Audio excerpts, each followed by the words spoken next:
Bom, então agora que a gente já pegou todo o substrato teórico aí da tipografia para documentos persuasivos, né, das técnicas, eu falei ali os 7 passos e a gente já falou de fonte, vamos olhar agora um pouquinho na prática como é que funciona isso. Então a gente vai trabalhar aqui dentro do Word.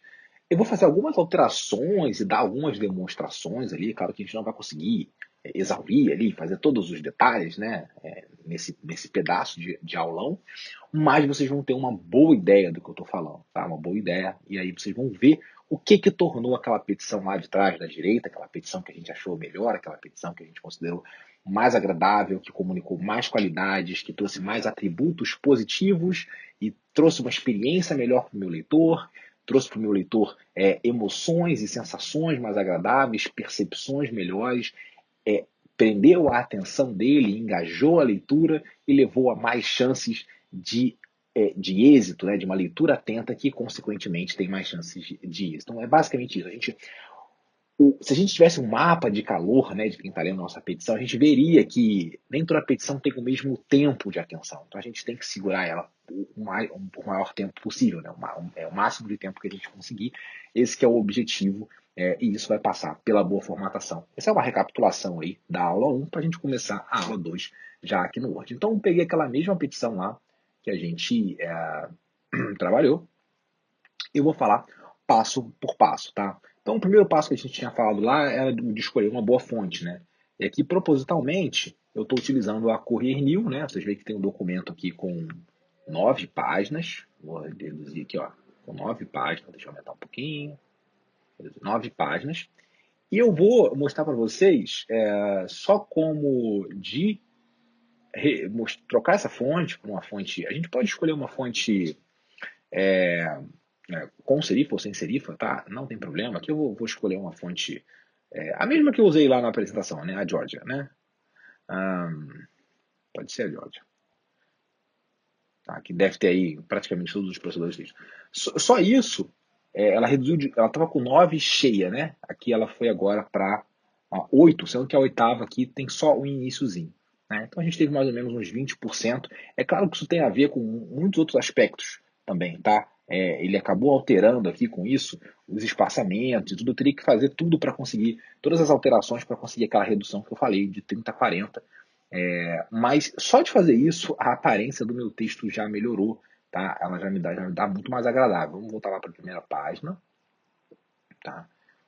Eu já acho muito melhor com a fonte proporcional, tá? Então, essa é a primeira coisa que a gente já havia conversado aí, na importância de ter uma boa fonte, tá? Então, beleza, uma boa fonte. Segunda coisa, eu vou me permitir aqui, na verdade, vou me permitir aqui inverter os passos, tá? Porque antes da gente trabalhar com os espaços em branco, a gente precisa tirar um pouco de ruído dessa petição. Então, eu vou falar do passo 4, né? Cuidado com os ruídos. Petições como essa aqui, né? Tem muito ruído, e o ruído vem de todos os lugares, né? Desde da setinha, a, a marca d'água, né? Que está muito grande, está em cima do texto, e é um uso muito comum de advogado fazer isso. Então, a gente pode optar por deixá-la numa beirada da página, só na primeira página, como eu tinha colocado lá naquela petição no resultado, né? Ou pode simplesmente eliminar, como é o que eu faria aqui. E também os negritos, os sublinhados, né? Que habitam aí com tanta força as petições, né?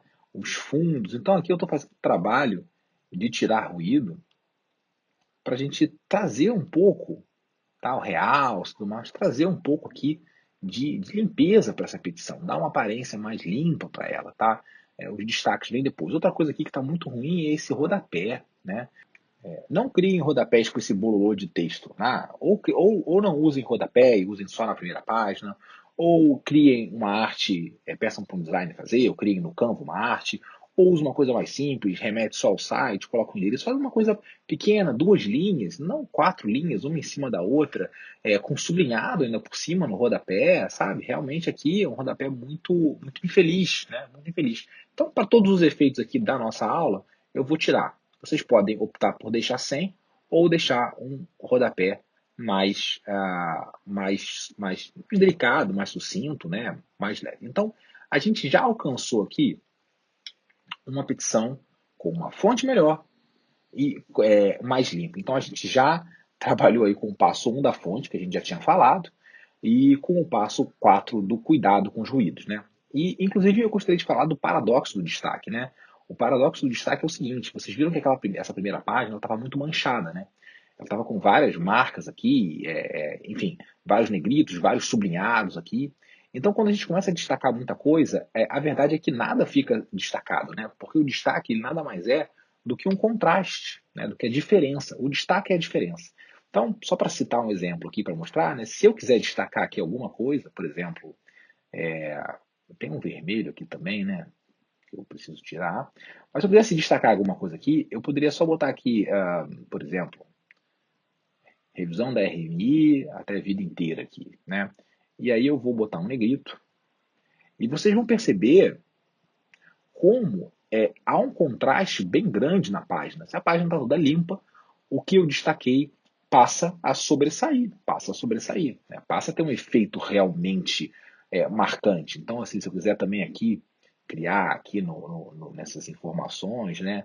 Por exemplo, um negrito, né? Eu começo a realmente destacar. Então, esse é o cuidado com o ruído, né? Passa pelos destaques, né? Mas passa também por marca d'água, rodapé, cabeçalho, né? Aqui até esse tracinho aqui, tá vendo? Até isso está poluindo a petição.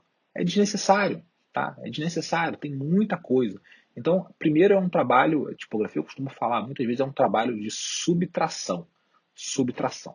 Então, cuidamos dos ruídos, tá? Depois, quando a gente for falar de hierarquia, a gente vai organizar um pouquinho melhor essa questão de trabalhar com destaque, com contraste, de uma maneira melhor. Então, beleza. Vamos agora para o passo 2. Então, né, eu dei uma invertida aí no passo 4, no cuidado com os ruídos. Vamos para o 2, que cultive espaços em branco. Tá? O que significa? Essa primeira página ela já tem aqui um espaço em branco, aqui, um recuo, né, legal aqui à direita, e isso é bom. Tá? Ter espaço em branco é bom. Não sei se vocês entendem alguma coisa de fotografia, mas ainda que vocês não entendem, não entendam, eu vou dar esse exemplo, talvez faça sentido para vocês. Né? Vou dar dois exemplos relacionados à fotografia. Você vai lá naquela viagem, né, você tira uma foto sua na frente de uma igreja, né? Aí tem um monte de gente em volta, né? Não tem nenhum espaço vazio ali. Aquela foto meio chapada, sabe? A igreja, você, um monte de turista.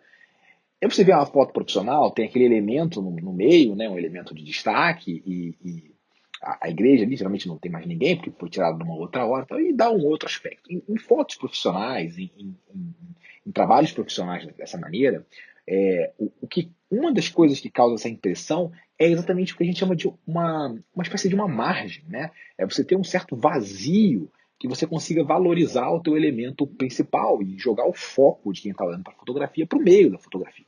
Se tem um monte de distração, e aqui a gente está falando até dos ruídos também, dessa coisa que está em volta e tudo mais, a gente não consegue jogar o foco do leitor para onde a gente quer, que é o texto. É o texto, não é o rodapé, o protocolo, o cabeçalho, o endereçamento. A gente quer que ele vá para o texto. Então, os fotógrafos também utilizam muito de uma ferramenta chamada vinheta. Vinheta. Tem no celular, né? Hoje nos filtros e tal, vocês devem conhecer. É que basicamente é você escurecer o entorno, né? Não é o branco, mas tem a mesma função. Quando você escurece, você cria uma moldura. Você tira a atenção ali daquela beirada, daquele entorno, e você joga a atenção para o centro. Por isso que esses espaços vazios, esses espaços em branco, ou na foto como uma moldura, ou até mesmo quando a gente usa um porta-retrato e coloca uma moldura, tá? Cria-se um espaço ali vazio, um espaço sem preenchimento da foto, que é muito agradável para o olho, é muito agradável ver assim. Se vocês pegarem um livro em casa agora, abrirem, vocês vão ver que os livros têm boas margens. Tá? O próprio Kindle hoje você consegue adaptar a margem para tirar um pouquinho, e eu tenho seguidores que me falam que melhoraram a experiência de leitura aumentando margem. Então, assim, não use margens muito curtas, porque o principal lugar do espaço em branco da sua petição vai estar na margem. O principal lugar do espaço em branco vai estar na margem. E a gente precisa dessa moldura. E não é só isso. Linhas muito longas são ruins, são enfadonhas, cansam o leitor, são desagradáveis. Então a gente precisa cuidar da margem. Aqui, por exemplo, eu tenho uma margem que já está um pouco mais estreita. Então, eu vou mudar um pouquinho dessa margem aqui, tá? Vou aumentar. Vou jogar a margem normal, ela estava com margem moderada, né? 1,9. Eu vou aumentar ela para 3 centímetros atrás. Eu falo a margem normal do Word é uma margem bacana, tá? 6 centímetros de margem lateral, né? Total, 3,3. Então, só com isso, olha como é que eu melhorei o aspecto. Esse aqui, acho que está dentro de uma caixa de texto, né? Aí fica essa bagunça aqui. Vamos tirar essa caixa de texto? Vamos tirar. Beleza. Pronto. O objetivo da aula não é ficar corrigindo a petição toda, nem nada disso, né? É só mostrar aqui como essa margem é importante, tá vendo? Para a gente criar esse foco atencional e ter espaço em branco no documento é muito importante, tá? Quando a gente faz tudo, porque a folha A4 ela já não é a melhor folha do mundo. Vocês veem que não tem livro A4, né? E geralmente quando tem alguma coisa em A4, você vai dividir em colunas. Então a gente não quer colunas muito longas, sabe? Elas são ruins. A gente quer uma experiência de leitura que seja mais fácil de fazer essa varredura assim. Então esse espaço em branco ele é fundamental. Cuide das margens da sua petição. Tá? Agora a gente vai falar um pouquinho também de espaçamento. Tá? O espaçamento ele também é espaço em branco, né? Também é espaço em branco. E eu vou falar principalmente aqui do espaçamento entre linhas. Entre linhas. Tá? Quem não conhece espaçamento entre linhas, está lá no parágrafo, né? A gente tem aqui o espaçamento entre linhas. O que eu vejo na prática, né? Desde a época de faculdade, o pessoal que está fazendo TCC e tudo mais, né? Os advogados usam espaçamento simples, né? Aí vem o espaçamento simples assim. E o simples é muito justo. As linhas estão muito juntas, né? Isso é desagradável para a leitura, porque há uma tendência de embolar. Há uma tendência de embolar. Então a gente está lendo uma linha, pula para outra linha, e, enfim, gera uma certa confusão, não é agradável. A gente não vê, não é normal na tipografia a gente usar entrelinhamento simples. E isso é um vício muito, muito normal, porque o advogado ele entra aqui no Word e ele só vê essas opções. E aí depois de simples tem um e-mail. E aí ele faz o quê? Aqui eu não selecionei tudo, né? Ele faz o quê? Ele vai lá para um e-mail, que inclusive é a sugestão, né? É a sugestão não, né? O espaçamento da ABNT, né? Um e-mail. E muitos advogados estão acostumados a sair lá da faculdade com esse espaçamento de um e-mail. E o espaçamento em e-mail, ao contrário do que faz o espaçamento simples, ele, em vez de embolar o texto, ele deixa o parágrafo um pouco frouxo. As linhas ficam ficam longe demais umas das outras, né? Então, o meu pulo aqui, meu salto de linha, né? Ele fica, ao invés de ficar próximo, ele fica muito distante, tá? Então, dá uma sensação um pouco desagradável aqui de frouxidão no texto. E a gente tem o que muitos desconhecem, que a gente tem uma margem enorme para trabalhar entre simples e e-mail, tá? O simples é um, e o e-mail né? Tem gente até que usa espaçamento duplo, mas, gente, existe muito no meio do caminho, e assim, existem várias métricas na tipografia, né? Vários estudos sobre métricas. Vocês não vão achar nenhum livro com espaçamento um e-mail, nenhum livro, a não ser que seja um trabalho que isso tenha sido uma intenção muito proposital, mas em regra não vão achar nenhum livro com um e-mail. Tá? Só a ABNT mesmo. Inclusive, os próprios tribunais não usam. STJ é simples, o que não é bom. O STF trabalha em pontos, mas eu acho que é alguma coisa entre 1,1 e 1,2. Quem mais? Enfim, ninguém usa o espaçamento de um e-mail no mundo jurídico, assim, né? Tirando os advogados. E com esse vício aí do TCC, da faculdade. Então, a minha recomendação é, para eu dar um número para vocês, né? Para dar um número para vocês, é que a gente trabalhe com múltiplos, tá? Cada fonte vai ter um espaçamento ideal, mas geralmente, gente, vamos lá para o múltiplos, ó, múltiplos. E a gente vai digitar aqui ele à mão, tá? A gente vai colocar o 1, vírgula. Geralmente ele vai estar entre 1,1 e 1,3. Tá? E aí vai depender da fonte e tem outros fatores, mas principalmente da fonte e do seu gosto também, né? De como está o celular. Então, se você é um advogado que usa um e-mail, talvez você tenha que descer para 1,3 primeiro. Se você é um advogado que usa simples, talvez você tenha que subir para 1,1, 1,15 primeiro. Tá? Só para vocês terem uma ideia, o próprio Word, naquela formatação padrão que vem para você escrever ali com a Calibre 11, utiliza 1,15. Tá? Se eu não me engano, o Google Docs também adota 1,15. É um padrão de 15%. 15% de aumento, né, em relação ao tamanho da fonte para o entrelinhamento, que é um padrão bom. Tá? Que é um padrão bom.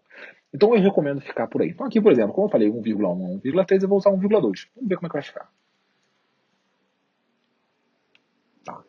Já ficou melhor, tá vendo? A gente não tem linhas que se confundem, a gente não tem linhas que trepam, mas a gente também não tem um parágrafo frouxo. Tá? A gente tem um parágrafo que se assemelha mais a um bloco coerente, coeso, a um bloco consistente, que tem união. Tá? Essa formatação que eu estou fazendo aqui, ela não é excelente, claro que não. Né? Eu estou só dando os exemplos aqui para a gente ver depois o resultado final com o polimento disso. Né? E esses aqui são os princípios que vão regir basicamente uma boa petição. Depois é a organização. Né? Então a gente já limpou o ruído, a gente já escolheu uma boa fonte e a gente está trabalhando aqui com espaçamento, principalmente com as entrelinhas. Tá? Então eu fiz essas entrelinhas, eu posso também usar aqui, vou botar 1,25 para ficar bem no meio do caminho, entre o simples e o e-mail. Então múltiplos. Agora, o problema é que como eu selecionei o texto todo, o entrelinhamento vai para tudo, né? E aí, enfim, às vezes você não vai querer esse entrelinhamento no cabeçalho, em outros lugares, só no corpo do texto. Então 1,25 ficou ótimo. Ficou ótimo, não precisa mais que isso. Tá? Eu já tenho um entrelinhamento muito bom, muito adequado, muito correto. Tá? Então aqui também, né, o outro espaçamento que seria o mais importante seria o entre parágrafos. Né? Seria o entre parágrafos. E o que eu sempre recomendo é não dê enter. Né? Não dê enter. Lembrando que quando a gente usa recuo, como é o caso aqui, a gente não precisa dar espaçamento entre parágrafos. Tá? A ABNT não dá, o STF não dá, o STJ não dá, e a boa tipografia diz que não deve ser dado. Né? Mas eu sei que os advogados costumam fazer as duas coisas, usar espaçamento e recuo. Então o que eu recomendo, se é o seu caso? Tá? Utilize as duas coisas de forma moderada. Então a gente vai lá em parágrafo, né? Utiliza uma primeira linha nada parecida com 3 centímetros. E vamos ver como é que ficou essa primeira linha. Bem melhor. Bem melhor. A primeira linha, ela só... Também é um espaçamento, a primeira linha, né?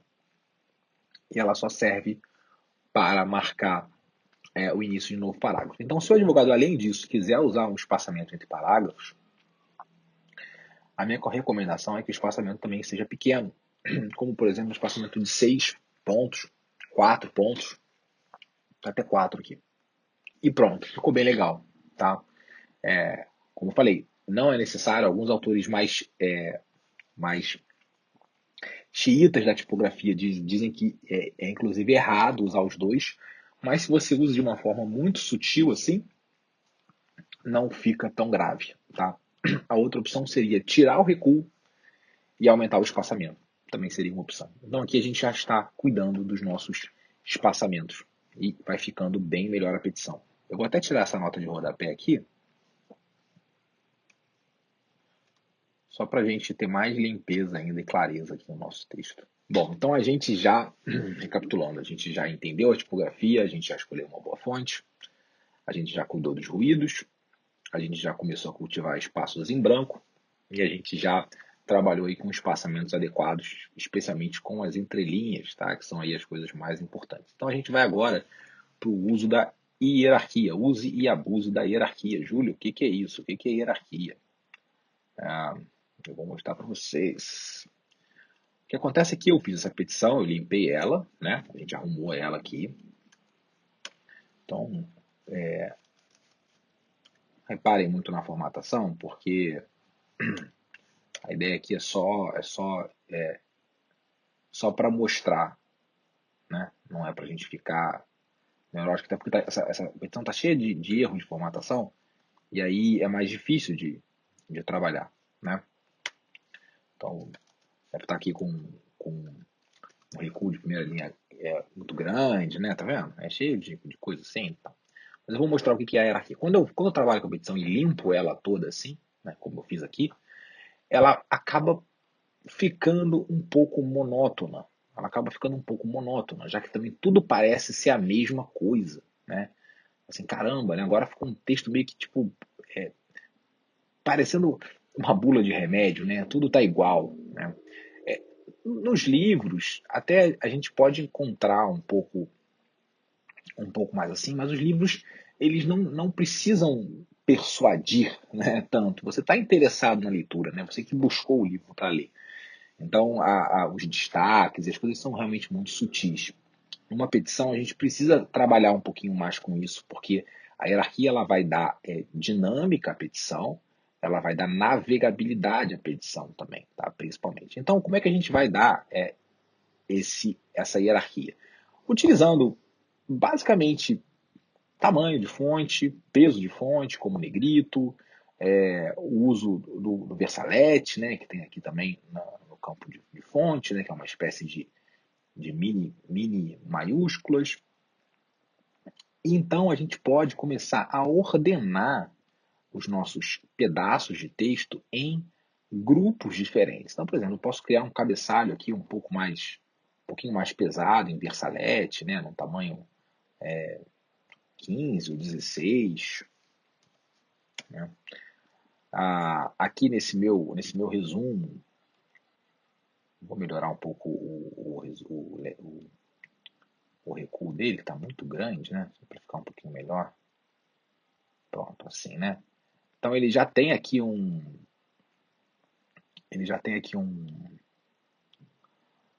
destaque, né? Eu posso fazer outro aqui, um outro destaque, incidência de um artigo. Vou botar aqui o tema 999. Então isso começa a criar contraste, começa a criar dinâmica no texto. Eu poderia usar itálico também em algum lugar, né, para dar alguma, algum outro destaque. E principalmente, onde que vai entrar a hierarquia? Né? Além dos destaques que a gente pode fazer, né, para dar uma dinâmica aqui. Por exemplo, o nome do cliente, o nome do réu. Muito advogado faz isso, né?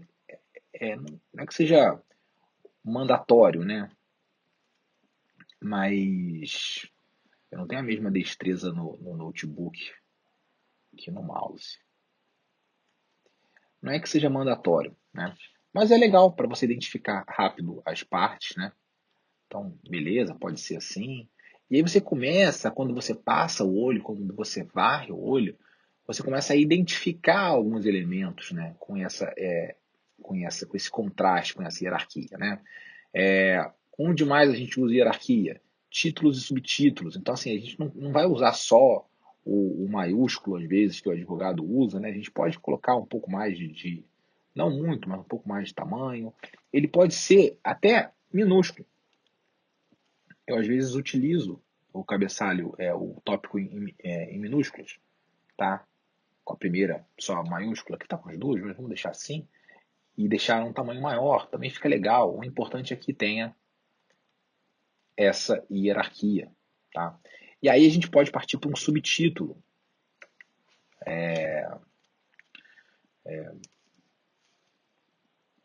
O autor tem direito à revisão, sei lá. Tá? O importante não é aqui o direito. Então eu posso usar um subtítulo que também gere algum tipo de contraste. Claro que ele tem que ser bem menor, né? Bem menor. Tá? Eu vou tirar aqui o negrito também. Vou colocar aqui, por exemplo, um itálico. Então, ó, eu já criei uma hierarquia. Título, subtítulo. Vamos criar mais uma hierarquia? Vamos trabalhar com citação. Vamos supor que isso aqui fosse uma citação.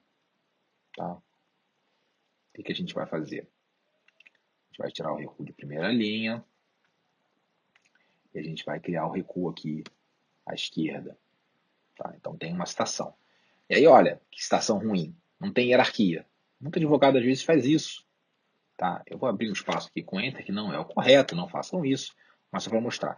E aí não tem hierarquia. Eu já vi advogado, inclusive, que aumenta isso aqui, né?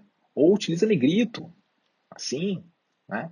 Então perde-se completamente a hierarquia, a beleza, e na verdade fica até atécnico, né? Fica até a citação ela obrigatoriamente tem que ser um tamanho menor, né, do que o texto. Então até isso é um problema. Então eu jogo aqui a citação, por exemplo, para 11,5, diminuo 1,5 em relação ao texto. E aí eu crio uma nova hierarquia. E o meu texto começa a ganhar dinâmica, tá? Dinâmica. Então, se eu estivesse dirigindo, por exemplo, uma estrada reta, que é legal dirigir uma estrada reta, dá sono, né? Dá sono. Então, às vezes, a gente tem que ter umas curvas. E essas curvas são esses pontos de apoio que a gente vai encontrar. E aí eu posso aqui fazer destaques, por exemplo, né? Ah, por ser mais vantajosa do que a regra de transição, né? Sempre destaques cuidadosos e pontuais, né? Nunca aquele excesso, né? E isso começa a tornar a minha petição navegável. Eu consigo encontrar essas informações com rapidez. Não adianta você destacar a página inteira. Não adianta que você vai entrar no paradoxo do destaque. Então aqui você começa a conseguir navegar pelas coisas mais importantes. O importante é que o teu leitor, ainda que ele seja descuidado, ainda que ele passe meio que muito rápido pela petição, ele consiga captar o que é mais importante. E uma das coisas que faz isso são os destaques corretos. E os destaques corretos fazem parte aí dessa ampla ideia aí de hierarquia textual.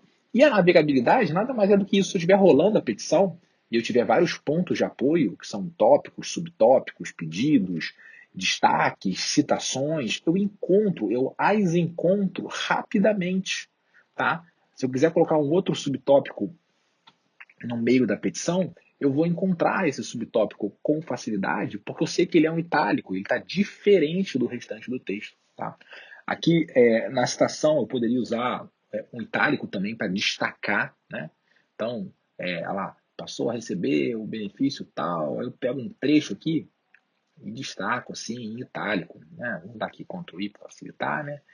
Então já tem um destaque bem sutil, mas que fica bonito, não mancha, né? E a gente pode dosar também esse destaque e criar essas nuances, como no tom de voz, né? Para não ficar uma aparência totalmente uniforme, né? Como lá a bula de remédio que eu citei para vocês. A gente não quer que a petição se pareça com uma coisa sem nada, né? Assim, não, a gente tira, então a gente subtrai, ferramenta de subtração, para depois reaplicar com alguma técnica, para depois reaplicar aí com essa visão estratégica, pontual, numa petição que está limpa, né? É como você pega o teu quarto para arrumar, né? É muito difícil arrumar o quarto com todas as coisas dentro. Então a gente tira tudo, né? Aí separa, isso aqui é para jogar fora, isso aqui é para doar, isso aqui é para ir para outro lugar, é para ir para casa dos meus pais, é para ir para o porão, é para ir para não sei o quê. E depois você coloca as coisas de volta no quarto, nos seus devidos lugares, na prateleira. Aí você pega aquele espacinho ali, né? Aquele espacinho ali cuidadoso, né? E bota uma coisinha aqui, aí organiza aqui, isso aqui tal, aqui a minha mesa. Vai fazendo isso e vai recolocando as coisas no lugar.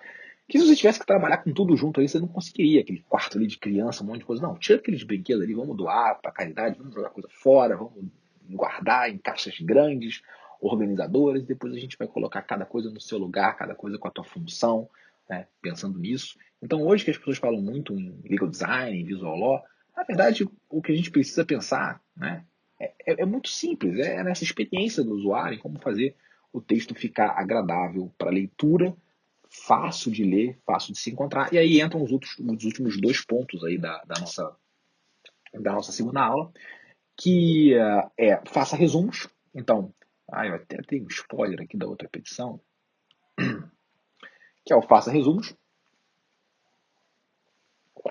E aí, essa petição já tem um resumo, bem simples aqui, né? Ele usou até o nome ementa, eu não gosto de usar o nome ementa, eu gosto de usar resumo mesmo. Gosto de usar resumo mesmo. Por quê? Porque tem uma confusão aí do judiciário, que o judiciário usa ementa. Então, assim, vamos usar resumo, ou então síntese. São sinônimos, né? Se você procurar lá, eles vão estar até como sinônimos no dicionário. Mas eu prefiro assim. Então o resumo ele pode ser de várias formas. Inclusive, outra coisa legal, vou deixar um resumo para vocês aqui. Vou deixar um modelo de resumo, que já que eu não trouxe aqui um modelo mais elaborado, de tabela, com outras variações possíveis, eu vou deixar um modelo com a Luciana para disponibilizar para vocês também. Um modelinho de resumo de como organizar o texto. Mas pode ser um resumo simplesmente escrito, resumo da ação. O autor busca isso, aquilo, outro, por conta disso, daquilo, enfim, coisa bem simples. Por que utilizar o resumo? Porque você introduz o assunto ao seu leitor. Né? Você introduz. Imagina você ver uma série, né? Tô vendo lá, sei lá, Peaky Blinders, né? Aí você começa a ver a série, você não sabe do que se trata. Você não sabe. Onde que é essa série? Onde que se passa, né, a série? O que eles estão fazendo ali? Em que época da história é essa série? Aí você lê a sinopse da série antes de ver a série. Peaky Blinders se passa na Inglaterra do início do século XX, na Revolução. Cara, quando você começar a ver a série, você já se situou, você já entendeu que você está na Inglaterra, você já entendeu que você está numa cidade qualquer lá da Inglaterra, do interior da Inglaterra, você já entendeu que se trata de uma gangue, você já entendeu qual é o momento histórico, que às vezes você não consegue olhar só pelos carros, pelas carroças e tal. Eu não sei, porra, se é 1872 ou 1905, entendeu? Como correlacionar isso com os demais fatos históricos. Então, ou quando você lê também a orelhinha ali do livro, né? E você fala, esse é um romance que trata da história de um homem que foi para o campo de concentração e sobreviveu e parará, parará. Bom, você já sabe o que aconteceu, né? E você vai ler aquela história. Se você não sabe nada, é capaz de você ler as 3 primeiras páginas sem sequer fazer ideia do que vai acontecer ou do que se trata a história, propriamente dita. Às vezes, algumas histórias começam contando. Um dia eu acordei me sentindo assim, e aí o cara começa a falar ali, você fala, cara, o que eu vou ler? Eu não sei. Então, quando você dá o resumo, você já dá de mão beijada pro teu juiz, né, pro assessor, a síntese. Vocês lembram na escola, quando muita gente fazia trabalho na escola, e não lia o livro, lia o resumo. E fazia a prova, não fazia? Já fizeram isso? Ó, seja sincero. E fazia a prova, e funcionava. Né? Não é a mesma coisa que ler o livro, mas funcionava. Então é basicamente isso. E você evita também o seguinte: se não lerem a sua petição, lerem o resumo, talvez já seja o suficiente para não perder algum ponto. Talvez você consiga captar a atenção no resumo quando você traz alguma informação muito importante, muito delicada. Então tem várias formas estratégicas de usar o resumo. Tá? E eu acho muito importante, porque a gente está num cenário de leitura dinâmica, de leitura rápida, em que isso facilita. Então, se eu, agora falando do Júlio Assessor, se eu sei do que se trata a petição, eu sei o que eu tenho que buscar na petição. Tá? Eu sei. Se o cara chega para mim, eu trabalho muito com previdenciário, ele na síntese ele coloca que é uma pensão por morte indeferida por falta de qualidade de segurado, por exemplo, né? Eu sei o que eu tenho que buscar nos documentos e na petição. Eu sei que eu tenho que buscar, eu não vou ficar buscando jurisprudência sobre qualidade de segurado. Eu não vou ler isso. A realidade é essa. Não vai ler isso. O juiz não vai ler isso. Não vai ler do direito. Porque eu tenho direito, porque a lei 8.213 não vai ler isso. A gente vai buscar, olha, eu vou buscar um indeferimento administrativo para confirmar que foi por falta de qualidade de segurado. E vamos procurar aí os documentos que comprovem lá a carteira de trabalho, o CNIS, né, o INSS e tal. Então facilita esse processo. Facilita. Porque imagina você ter que ir lá, toda a petição chega de 15, 20, 30 páginas, tem que ler a petição inteira para encontrar aquela informação que às vezes é a única informação que você precisa, que o juiz precisa. Você, como advogado, não pode deixar de escrever algumas coisas na petição. Né? Vocês vão aprender, vocês sabem disso. Vocês vão reduzir a petição. Ser objetivo, mas vocês não podem tirar tudo. Depois vocês vão lá recorrer. E aí você não falou aquilo na petição. Né? Enfim, tem várias nuances aí da advocacia que eu mesmo não desconheço. Vocês têm que colocar ali o direito, tem que colocar isso, tem coisas obrigatórias. Né? Mas facilite e indique para o teu leitor como essas informações vão ser apresentadas. Então já faça essa apresentação, né, das informações. Então, voltamos lá para o nosso Word. Agora a gente vai voltar já para a petição boa, tá? Porque eu já falei do resumo e eu vou falar dos elementos visuais. Os elementos visuais, basicamente, vocês conhecem, né? São as imagens, são linhas do tempo, são fluxogramas, tá? Eles estão no Word E vocês podem usar aqui, vou dar alguns exemplos aqui, né? Isso aqui, por exemplo, é um fluxograma que se encontra aqui na aba desenhar, né? Desenhar. Não, desculpa. Inserir. Inserir Smart Art, né? Então aqui tem várias aqui, tá vendo? Lista, processo, você consegue fazer linha do tempo, ciclo, hierarquia, ah, enfim, basicamente qualquer coisa que você precise demonstrar graficamente, né? Então você quer demonstrar uma hierarquia, como eu fiz aqui, você quer demonstrar um processo, né? Enfim, de etapas. Você quer criar uma linha do tempo, tá vendo? Que linha do tempo básica você tem aqui também. Então, são elementos de facilitação. Você pode trabalhar também, esse de cima também foi de lá, tá? Do mesmo lugar, aqui do inserir Smart Art, que esse, se eu não me engano, é aqui da lista, né? Então era um desses aqui, né? Que mostra assim, e eu utilizei de uma maneira criativa aqui para mostrar quais eram os meus principais fundamentos jurídicos. Então isso aqui foi um resumo num tópico, né? Um resumo num tópico, para mostrar quais eram os artigos que eu estava invocando, qual é o direito que eu estava invocando, né? Então esses elementos visuais, eles facilitam muito também, né? Ah, aqui uma carta de concessão, ou um pedaço da carta de indeferimento, né? Para você não precisar que você coloca no anexo também, mas você não precisa que o juiz vá lá, que o assessor vá lá para olhar. Ele já tem aqui o pedaço que ele precisa, por exemplo, o motivo do indeferimento, uma linha do tempo simples, feita como tabela, né? Então aqui, vou mostrar aqui a tabela, né? Ah, vou mostrar as bordas dela, exibir linhas de grade, né? E a gente vê que isso aqui é uma tabela aqui, cujas bordas foram pintadas, e eu inseri a informação e usei hierarquia. Então, o que eu quero mostrar aqui com essa petição para vocês? Que ela tem tudo que eu falei para vocês, basicamente. É isso que faz uma boa petição, um bom documento. Então ela tem resumo, ela tá limpa, ela não tem ruídos, né? Que seria lá aquele passo que eu mudei para o passo 2 aqui no freestyle.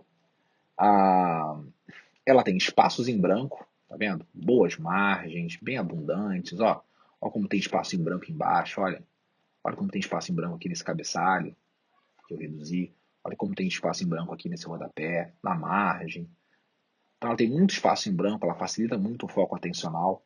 Ela tem uma fonte boa, uma fonte sem serifa, que é a Bierstat. Uma fonte sem serifa, básica, neutra. Tem algumas misturas de fonte aqui, né? Mas basicamente é essa fonte. É a principal. Então, tá com espaçamento adequado. Você vê que as linhas aqui, vamos até ver quanto é que tá. Ó, as entrelinhas. Vamos lá. Formatar, parágrafo.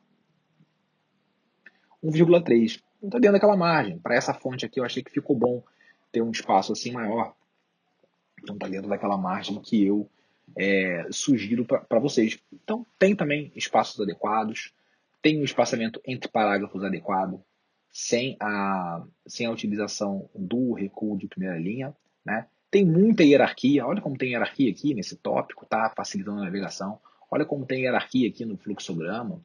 Olha como tem hierarquia aqui no endereçamento, no resumo, tá vendo? Contraste.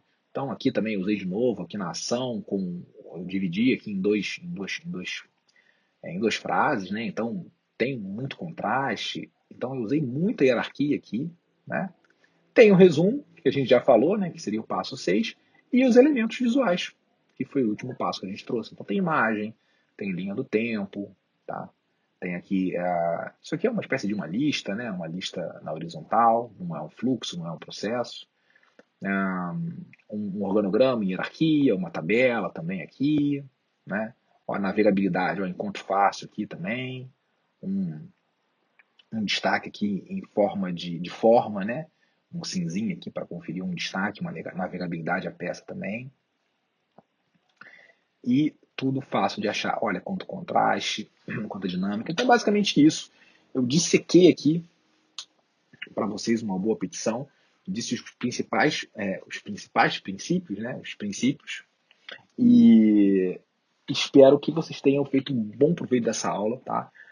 Foi um prazer estar aqui nessas duas aulas, né?